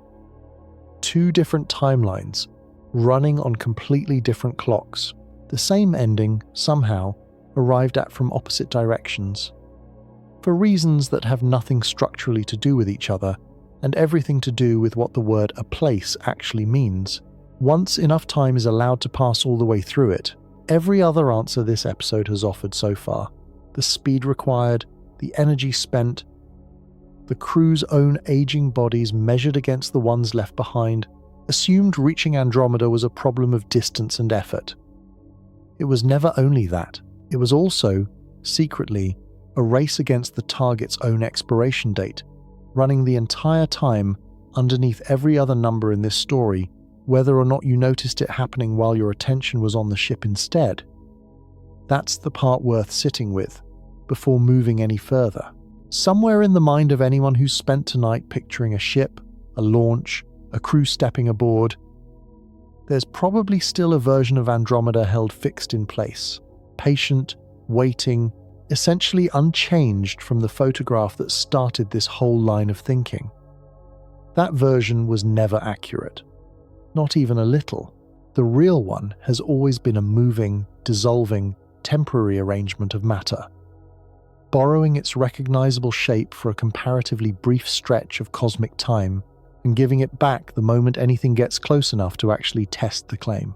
Buried at the exact center of the Milky Way is an object called Sagittarius A star, a black hole with roughly 4 million times the Sun's mass, sitting patiently at the hub of everything this galaxy contains, holding the whole rotating structure loosely in place the way a single anchor point holds a spinning mobile. Andromeda has its own version, larger still, holding down its own center the same way, unnoticed by anyone who simply looks up and admires the shape of the galaxy from the outside. Neither one is a minor detail in this particular story. Both of them, silently, are about to become the final chapter of it, whether or not you ever think about either one again after tonight. Follow the chain of cause and effect all the way through. Patiently, the way it actually unfolds, step by mechanical step. Gas and dust, stirred up violently by the repeated passes between the two galaxies, funnel inward toward the newly forming center of the wreckage, drawn by gravity that no longer answers to either galaxy's original shape. That inward flood of raw material triggers a burst of new star formation far more intense than anything either galaxy currently produces on its own. Meanwhile, deep inside the tangled mess of stars left behind by the collision, both central black holes sink slowly toward each other, dragged inward by the same gravitational friction pulling everything else toward the core. Meanwhile, out at the edges, the last visible traces of two once distinct spiral galaxies finish smoothing into the single elliptical haze already described. Eventually, and it does take a considerable while, on the order of hundreds of millions of years after the merger itself settles down, the two black holes find each other at the shared center of the new structure. They begin orbiting one another, closer with each pass, shedding energy into space itself in the form of gravitational waves, ripples in the actual fabric of space-time far too faint for anything built by anyone today to notice from this kind of distance. The final plunge, when it eventually comes, happens in a fraction of a single second, releasing more raw energy in that one instant than every star in both galaxies combined puts out across years of ordinary burning. Picture the scale of that single instant against everything covered so far tonight, a number that briefly outshines two entire galaxies combined. Arriving and gone again, before you could finish saying the word collision out loud, at the exact center of a structure that took billions of patient years and two full spiral galaxies to assemble in the first place. Nothing about that event resolves into comfort. It isn't a climax with an audience, or a lesson with a moral attached to the end of it. It's simply the last mechanical step in a very long chain that started with a single faint blueshift measured by one patient man in 1912, working alone through the cold with absolutely no way of knowing that this, eventually, several billion years and one very long story later, was exactly where his number had been steadily leading all along. Now step back from the black holes, the tidal streamers, the whole long mechanical chain, and look at what it actually does to a promise made earlier tonight. Impossible was never going to be a matter of distance. That was true. It's still true. But sitting this close to the full shape of the story, a second version of that same sentence starts to matter more. Impossible was never going to be a matter of return. The relativistic ship from earlier tonight solves distance completely. 30 years, a full human career lived out at sea in the dark, a real destination waiting at the far end, at least at first glance. What it never solved, what nothing in the physics of that ship was ever going to solve, is the one-way nature of the whole arrangement. A crew stepping off that ship, however successfully it completed the crossing, steps into a version of Andromeda already mid-collapse, its spiral unwound, its identity already dissolving into something with no settled name yet. And behind them, back at the point of departure, everyone and everything they ever knew is already gone, folded into a gap of millions of years that no signal and no returning ship could ever cross fast enough for it to still matter to anyone on the receiving end. Imagine the actual shape of that goodbye. Stretched out to its logical end, a parent, a partner, a friend, watching a launch and knowing, with complete mathematical certainty, that nothing sent back afterward will ever be read by anyone who remembers them personally. Not because the crew forgets to write, because the fastest possible letter home still arrives millions of years too late for that word to mean what it currently means to you. There was never a version of this trip that included a return leg, not because of a fuel shortage, or a design flaw, or anything a better generation of engineers could eventually patch with a smarter ship, because time itself, bent the way relativity actually bends it, only stretches in one direction for a traveler moving that close to the speed of light. Home keeps aging in their absence. faster than they do, for as long as the gap between them lasts. And nothing about a successful arrival ever closes that gap back up again. Compare that to any goodbye you've ever actually lived through, even the hardest one you can remember. Even the hardest ones carry an assumption underneath them, usually unspoken, that a letter could still arrive, that a phone could still ring, that some thin thread of contact remains technically possible, even when it goes unused for years at a stretch. This goodbye has no such thread. It was severed at the moment of departure by the same physics that made the 30-year crossing possible in the first place. No amount of longing on either end changes that arithmetic afterward. Reaching Andromeda, it turns out, was never really the hard part of tonight's question. Never coming back, never sending word, never closing the loop with anyone who stayed behind, was baked into the plan from the very first calculation, long before anyone boarded anything. Push the timeline out even further still, well past the two black holes, past the settling, past whatever finally gets called the resulting elliptical galaxy, and a much larger, much colder fate is already waiting patiently on schedule regardless of any of that. This part isn't specific to Andromeda at all. It's what the accelerating expansion from earlier tonight does to absolutely everything, given enough time to work. Every galaxy outside the newly merged structure is still, right now, tonight, sliding toward or past the cosmic horizon described earlier, carried by the same runaway stretching of space that already puts most of tonight's visible galaxies out of permanent reach. Extend that process forward by hundreds of billions of years, and the sky surrounding the merged Milky Way and Andromeda empties out almost completely. Not dark, because nothing is there anymore. Dark because everything that remains has redshifted past any wavelength a future eye or a future instrument could ever hope to register. Imagine standing under that same far future sky yourself. Tonight, right now, and simply looking straight up into it. No neighbouring galaxies smeared across the dark, the way Andromeda smears across it for you tonight. No distant clusters. No faint background glow of ancient light left over from the beginning of everything. Just the stars still burning inside your own merged galaxy, and past them, nothing detectable at all, in any direction, for as far as any instrument could ever be built to see. Whoever or whatever eventually looks up from there would have every reason to assume they were entirely, permanently alone in the universe, with no instrument left capable of proving otherwise, and no reason to suspect there was ever anything else worth measuring in the first place. Eventually, on a timescale measured in trillions of years rather than billions, the stars themselves begin running out entirely. Every star still capable of igniting new fuel eventually finishes doing so.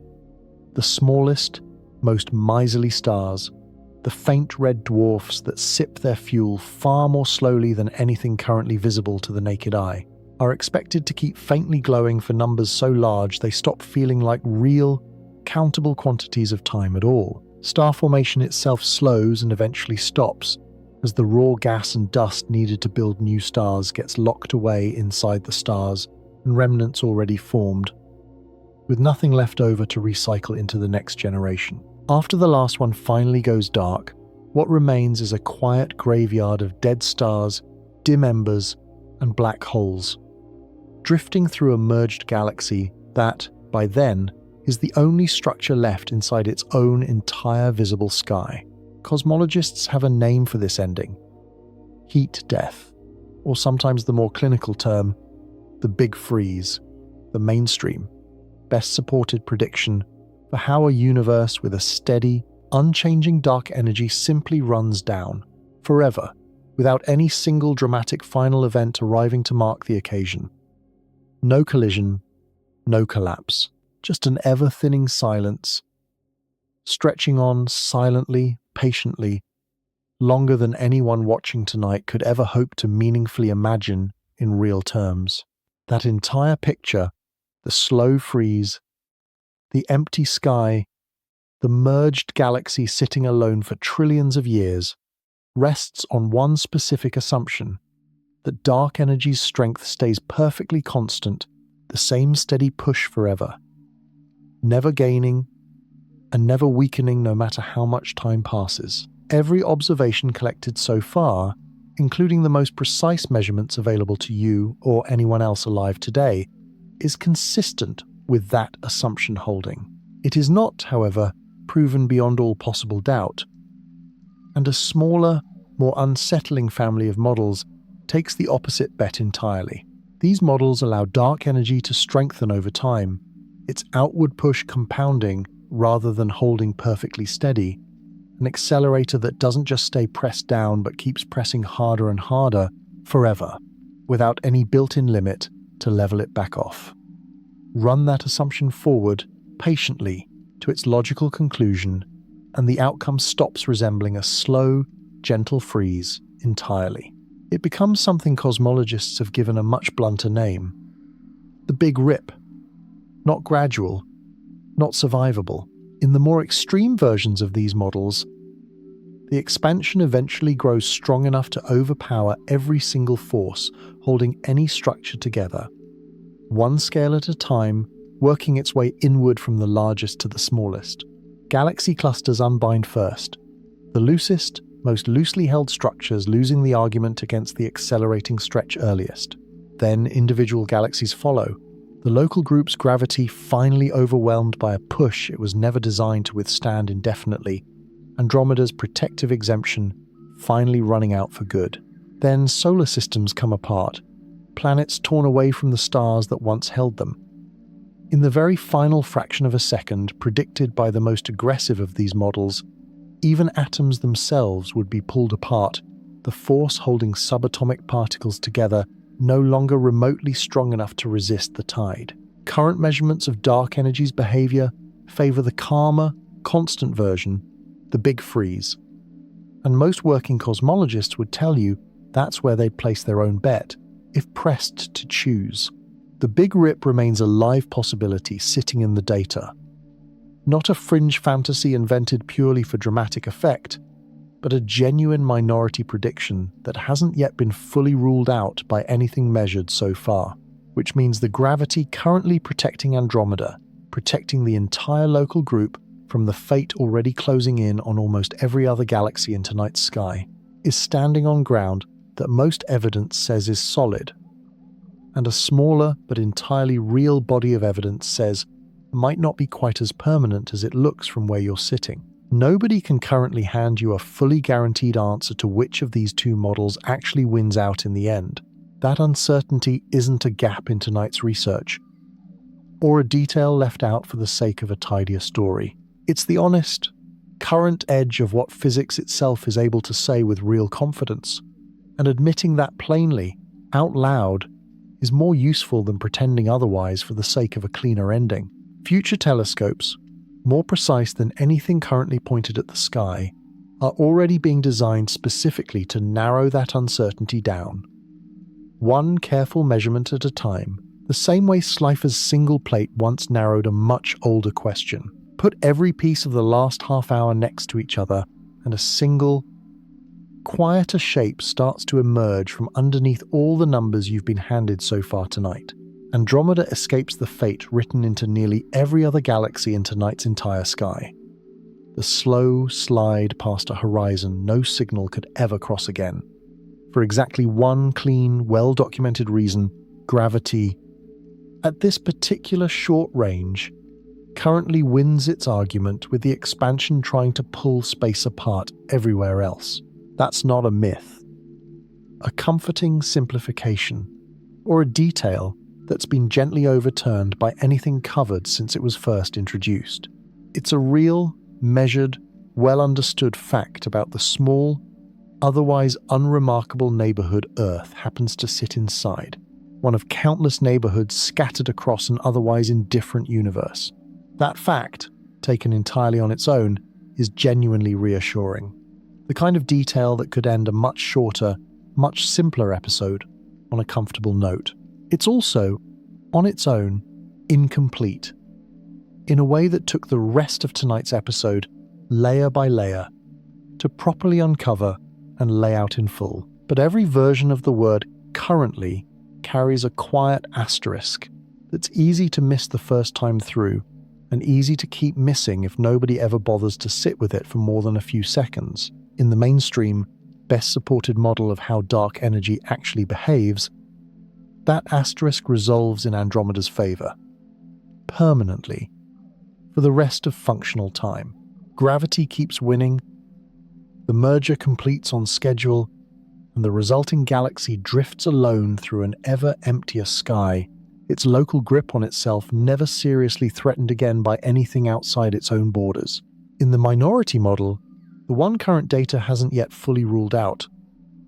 That same asterisk eventually resolves the other way, and the exemption that let Andromeda approach instead of flee turns out to have a quiet expiration date built into it after all. One that arrives long after the merger finishes, but arrives all the same. Eventually, on a clock nobody can currently read with any precision. Either way, immune was never quite the right word for what Andromeda has actually been doing this whole time. Borrowed is closer to the truth of it. Gravity is holding alone against an accelerating universe, currently making its payments in full, on schedule, for reasons good enough to bet your understanding of tonight's sky on, but not quite good enough to call a permanent, unconditional guarantee. Which leaves one thread from earlier tonight, still hanging, unresolved, softly waiting its turn. A crossing that takes 30 years. A destination that stops being itself somewhere in the middle of the trip.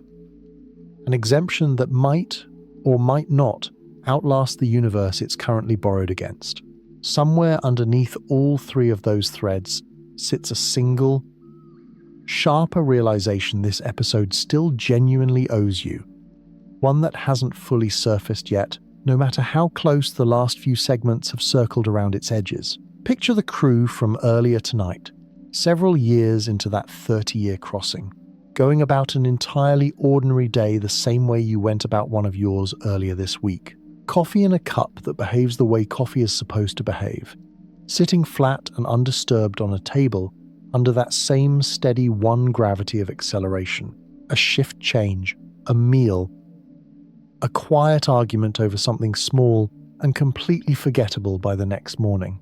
Nothing about daily life aboard that ship would feel like living inside a physics lecture, or a countdown, or some grand, self-important cosmic experiment. It would simply feel like living, day after ordinary day, the way almost anyone's actual life feels from the inside, regardless of whatever is technically happening outside the thin walls of it.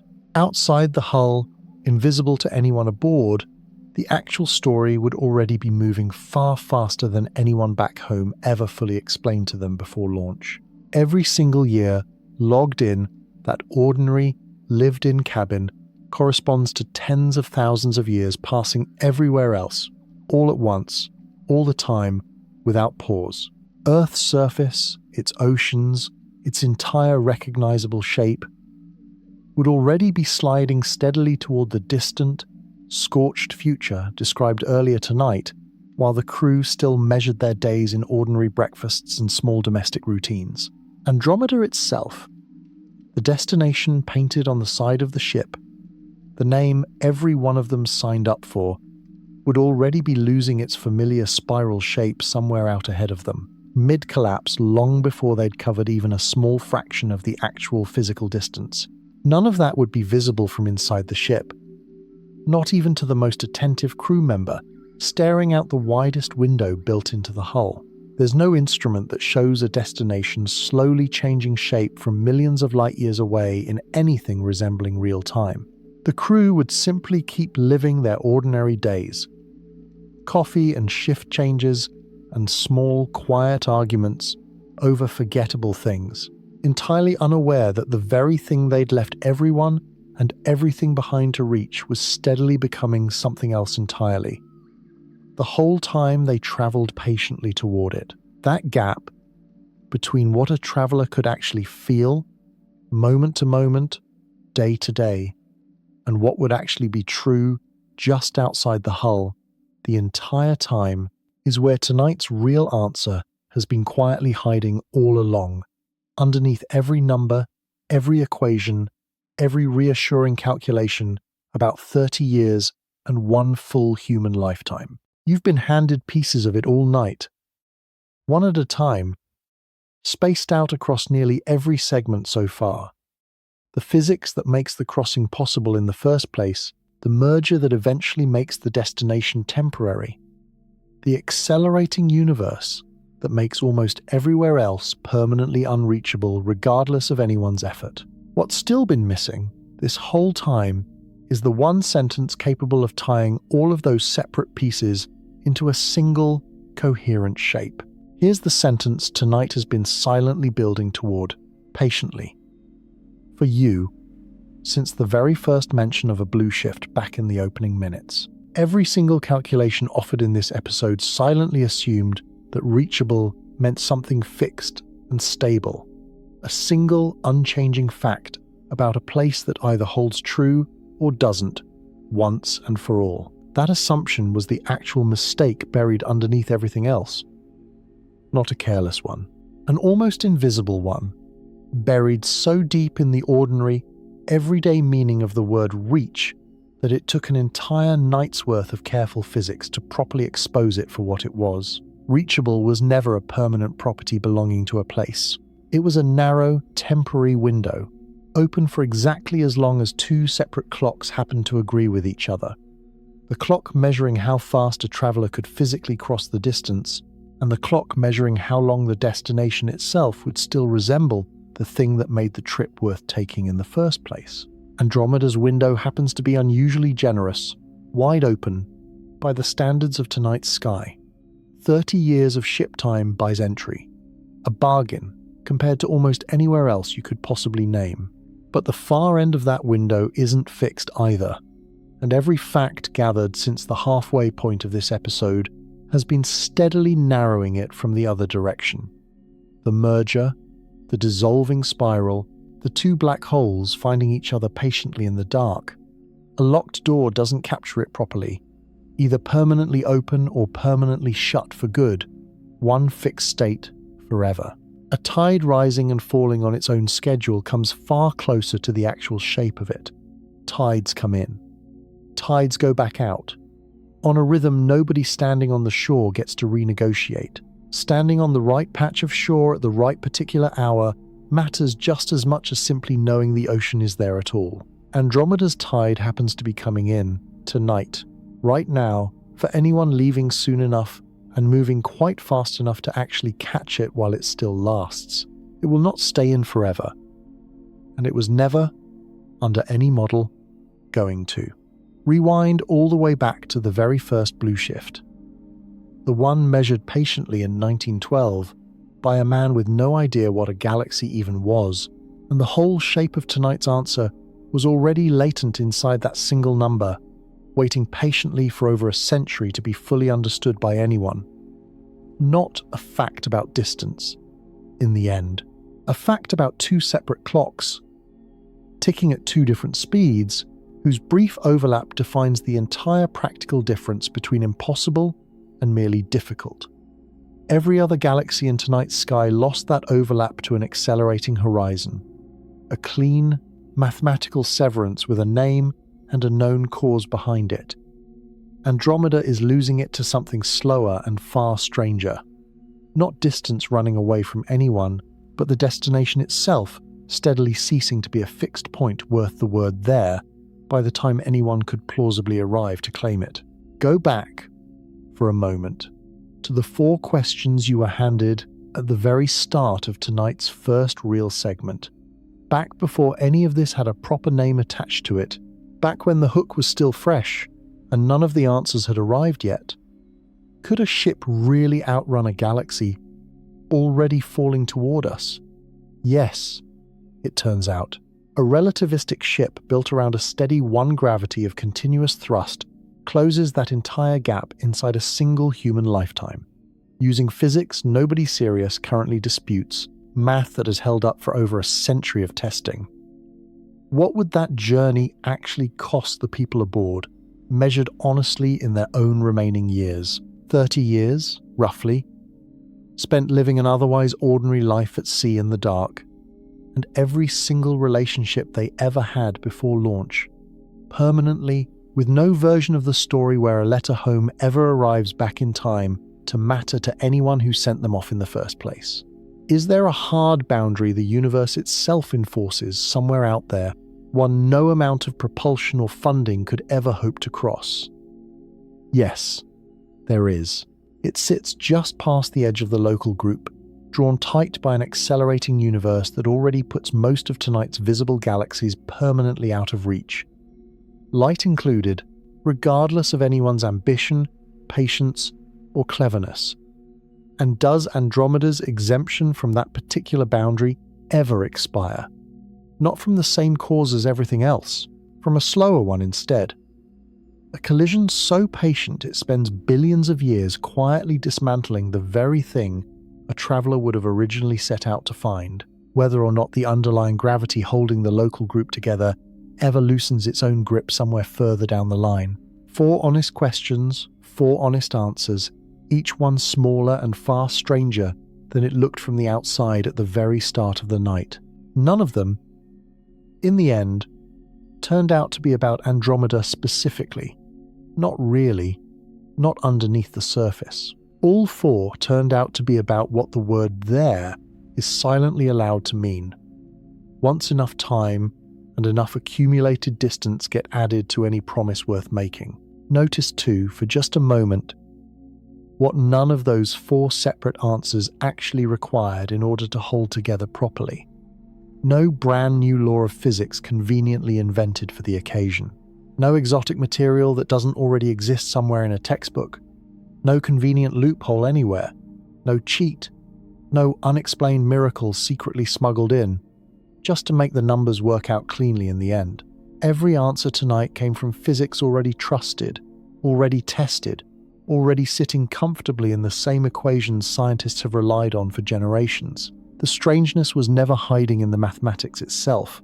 It was hiding in what the word "impossible" had been silently assumed to mean by you, by almost everyone, long before anyone bothered to actually sit down and check. Point a telescope at Andromeda again, right now, with everything you've actually covered tonight sitting quietly behind that image instead of somewhere ahead of it.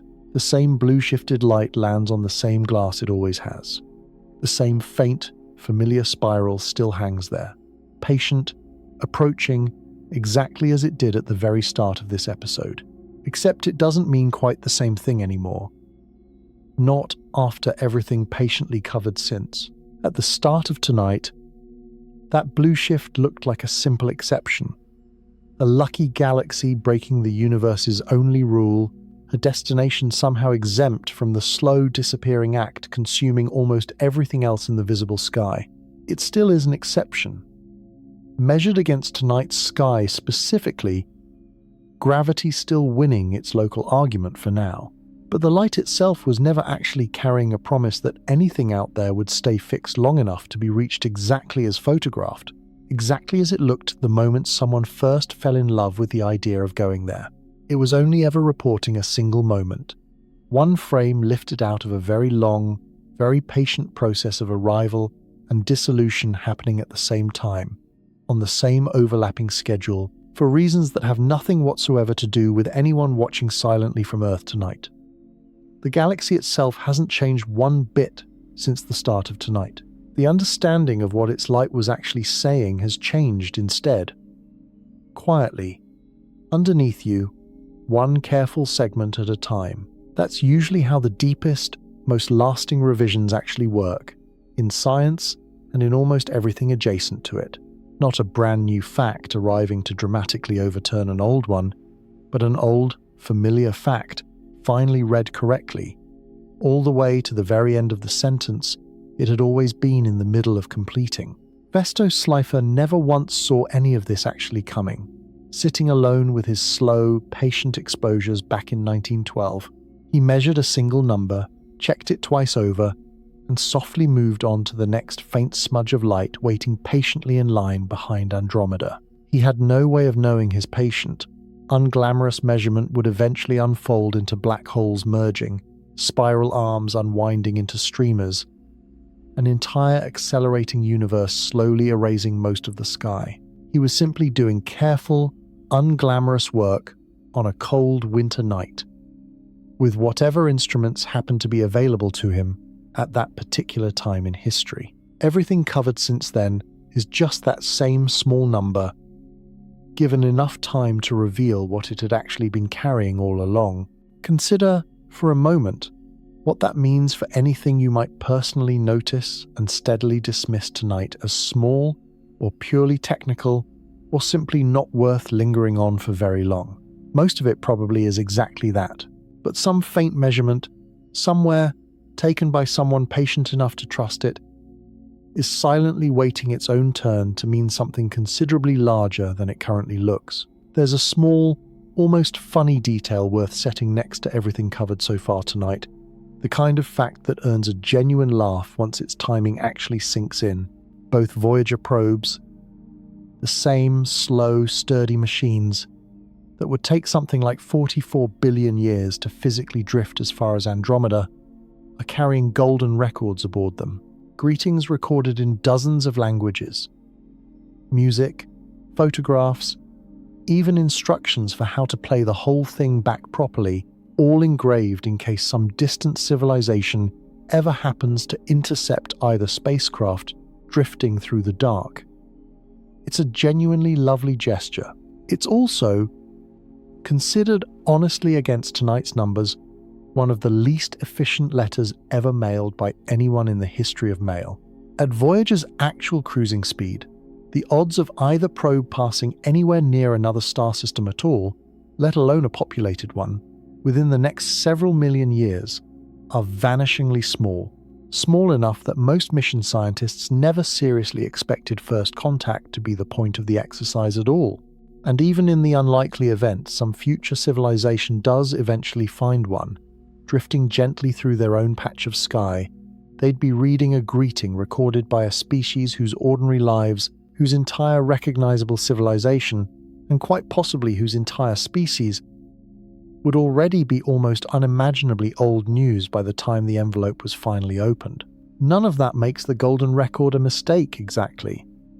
If anything, it's a strangely honest gesture.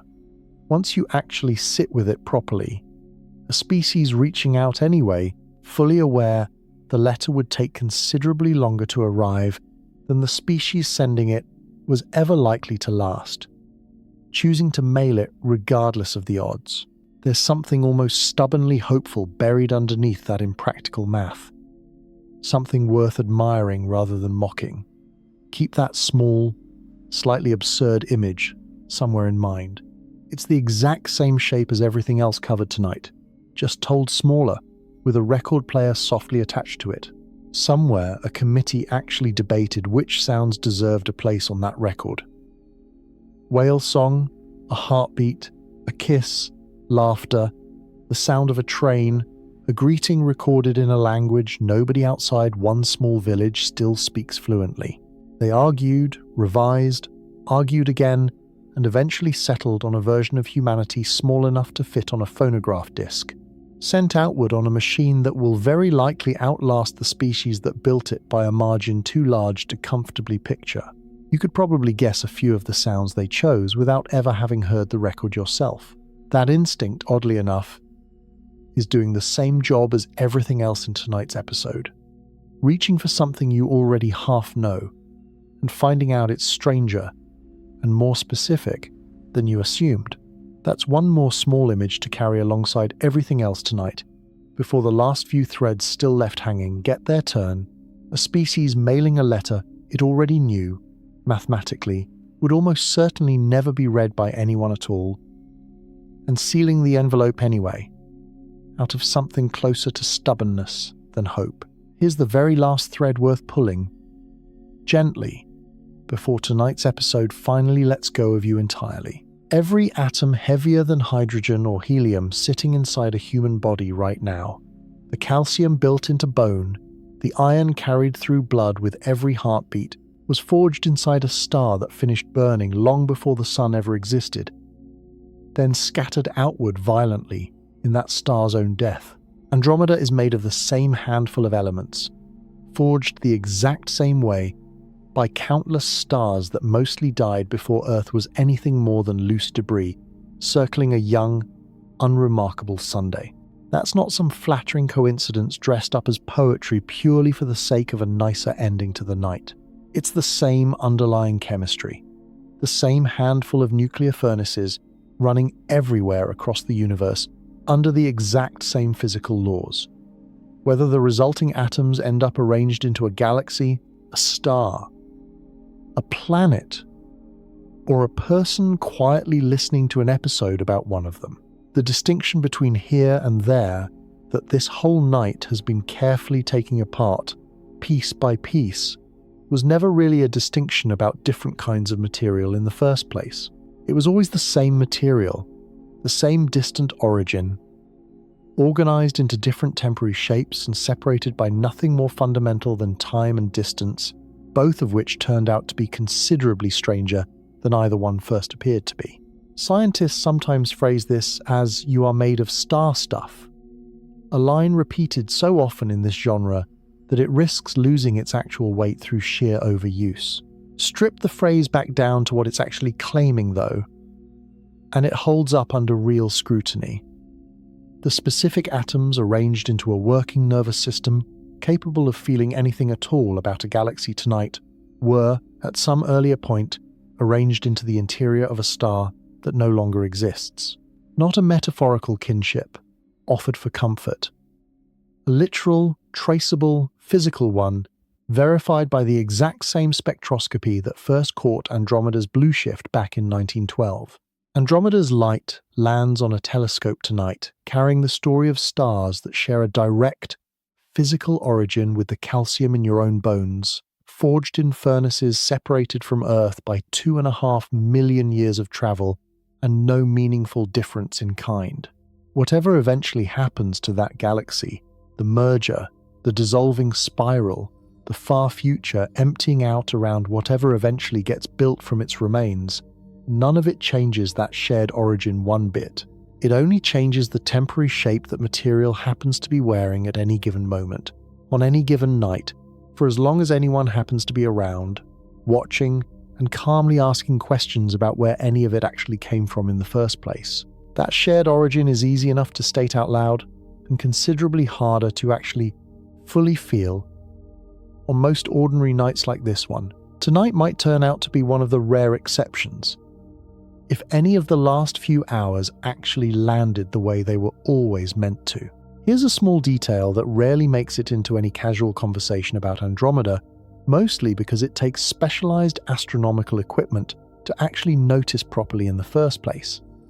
The galaxy is already, tonight, far larger in the sky than it looks to anyone glancing up without help. Point your own eyes at the right patch of dark, moonless sky, far from any city glow washing out the stars, and Andromeda shows up as a faint, unremarkable smudge, easy to miss entirely unless you already know precisely where to look for it. Point a sensitive, long-exposure camera at that same patch instead, and the galaxy's true extent spreads out across a region of sky roughly 6 times wider than the full moon, faint light trailing far beyond what any human eye could ever register unaided.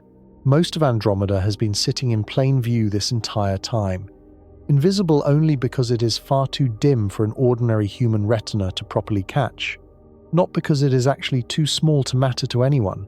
That size is not going to stay modest for long, measured against the timeline this whole episode has been working through.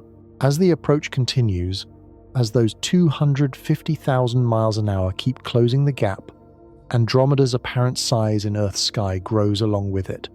Slowly at first, then unmistakably, then dramatically.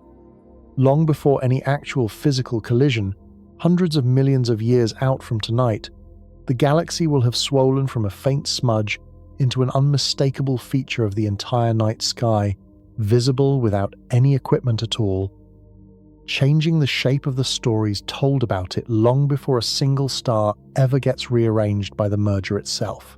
Picture what that would actually look like from an ordinary hillside, on some ordinary clear night, generations from now, long after anyone currently alive. Not a point of light, not a smudge requiring a trained eye and a dark sky to notice.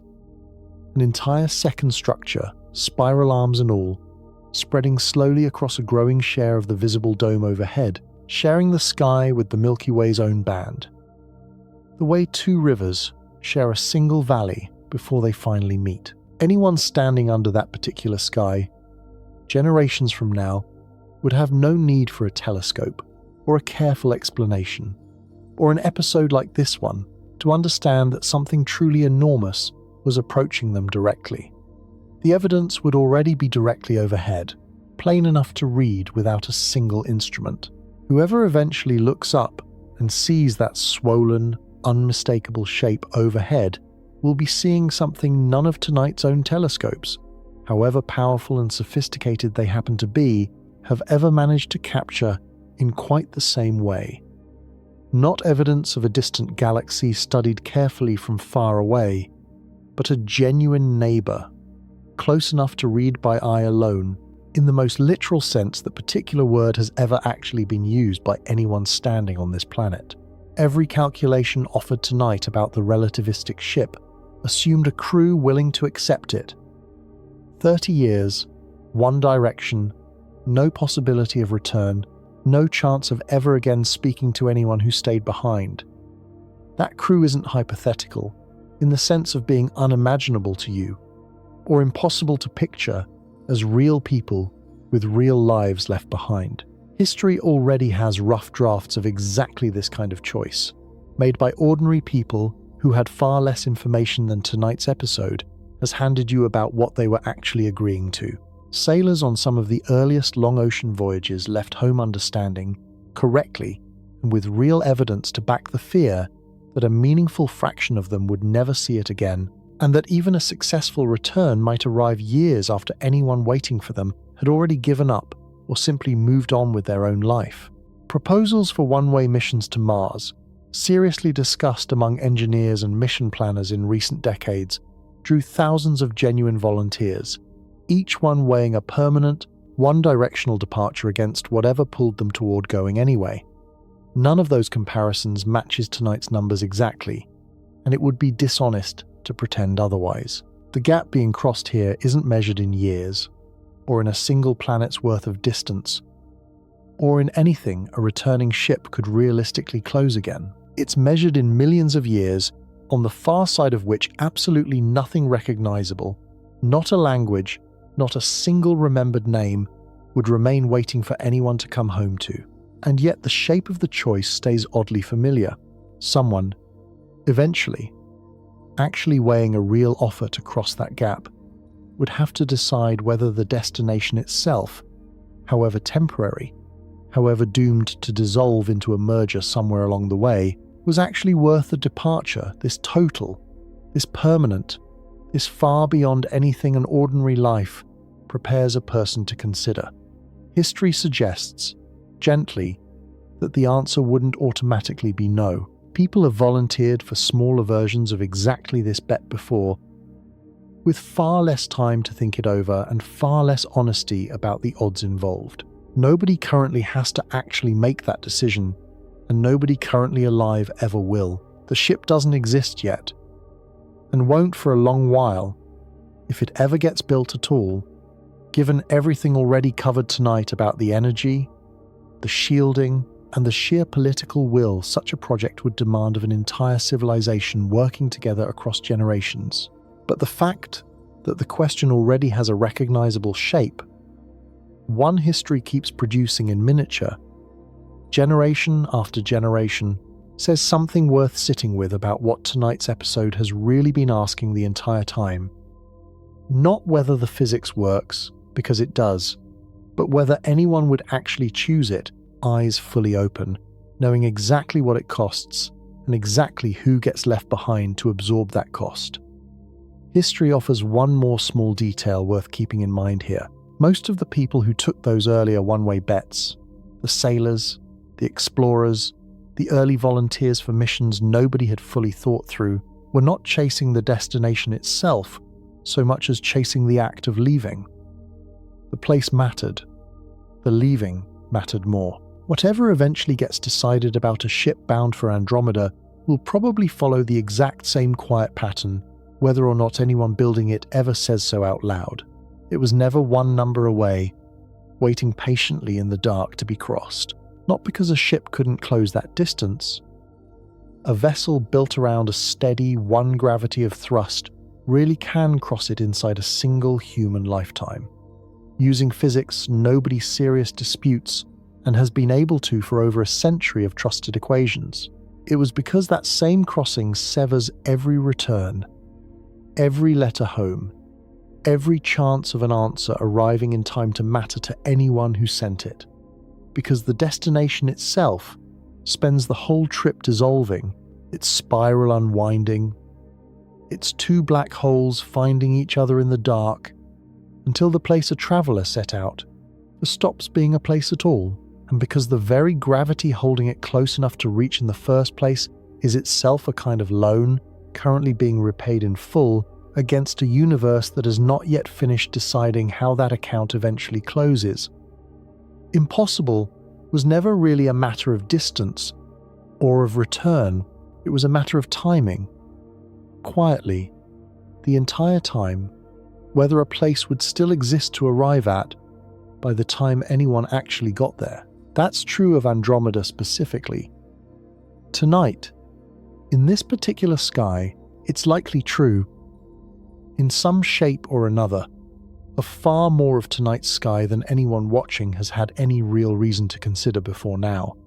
And it will still be true tomorrow night, and the night after that one, whether or not anyone actually thinks about it again. Somewhere out past the edge of what tonight actually managed to properly cover, other distant points of light are carrying the exact same kind of quiet asterisk, waiting for someone patient enough, someday, to notice the number sitting underneath them and ask what it's actually been saying the whole time. A star that looks perfectly permanent tonight might already be nearing the quiet end of its own working life.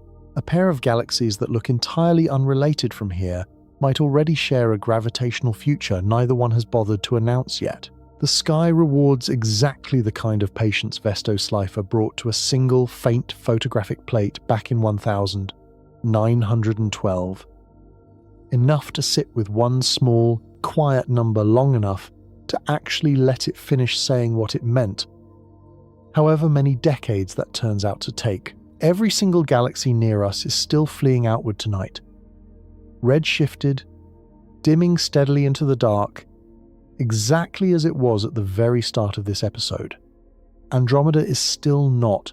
It is still coming straight for you, and it has been for longer than recorded history. Closer tonight than it was the night before this one. What's changed isn't the light. It's what you now know that light was gently carrying the whole time, underneath the color, underneath the number, underneath the word reach itself. We've drifted through a blueshift measured in the cold by one patient man, through a ship that works and a return that doesn't, through a horizon most of the universe has already crossed, through a collision so slow it erases its own destination before anyone could arrive to see it whole, through two black holes finding each other in a silence no ear will ever hear. Together, we've followed one small, true fact all the way out to the very edge of what it actually meant, and back again. You were never just watching this from somewhere outside it, safely separate from anything being described. The atoms doing the watching came from the same furnaces as the light being watched. The universe this episode has been describing all night. The blueshift, the merger, the horizon, the borrowed gravity, is the one you're already standing inside, on a floor built from the same stardust as everything else it has ever slowly assembled. If your eyes feel heavy right now, let them close completely. That was always the actual point of tonight, more than any single answer this episode ever handed you. If this felt like home tonight, more than a lecture, more than a documentary, leave a comment when you wake up, whenever that turns out to be. And if you're still here, still listening, still awake against your own better judgment, the next chapter is already waiting patiently whenever you happen to be ready for it. The universe will still be here when you wake up. So will we. Good night.